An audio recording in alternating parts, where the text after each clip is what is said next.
आम्ही दोघी निघालोय माझ्या माहेरी म्हणजेच धीराच्या आजोळी. आणि सकाळी डोळे उघडताच माझे पप्पा आम्हाला घ्यायला आले. आमची धीरा आली.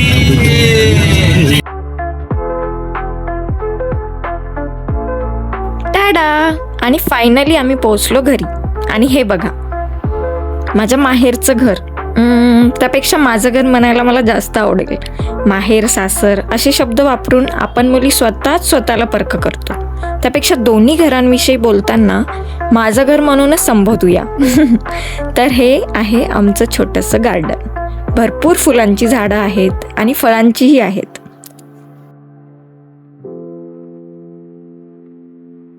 ही बघा धीरा मॅडम झोपाळ्यावर कशी मज्जा करतीये.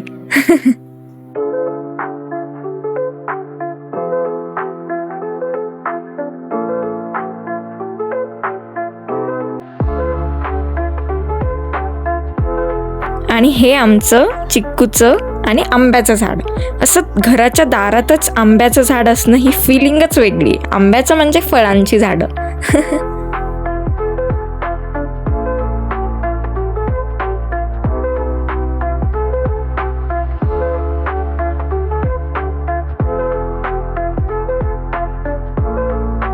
धीरा तिच्या कझिन ब्रदर बरोबर चकली खात होती आणि अचानक मला आठवलं लग्नाआधी मी पण याच ठिकाणी बसून अशीच खात बसायची. अय्यो हाय मिठू मिठू मिठू.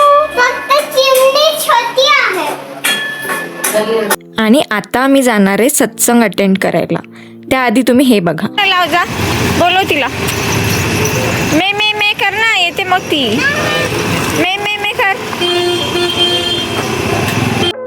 इथे दर रविवारी घराजवळ असलेल्या निरंकारी भवनात सत्संग असतो. म्हणून आम्ही धीराचा रिशू मामा, वेदू आणि मी निघालो.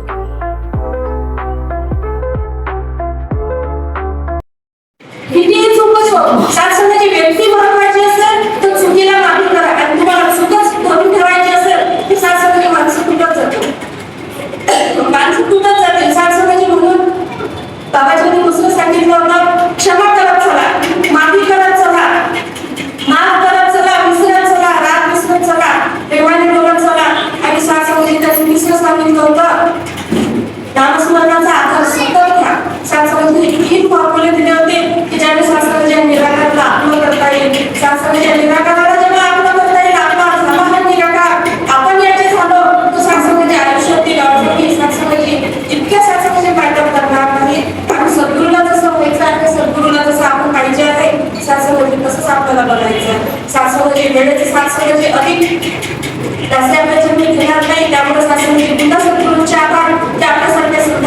ते झालं की मस्त पंगत असते अगदी महाप्रसादासारखीच. मी आणि धीरा असं पंक्तीत जेवायला कधीही रेडी असतो. अगदी आनंदाने. ही आहे माझी आई. खरंच आपण कितीही मोठे झालो तरी आई आपल्याला प्रत्येक वयात तितकीच हवी असते.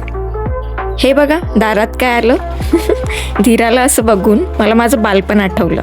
आणि अशा प्रकारे आजचा दिवस सुंदर असा गेला. भेटू पुढच्या ब्लॉगमध्ये अजून खूप साऱ्या मजा मस्ती सोबत. तोपर्यंत बाय.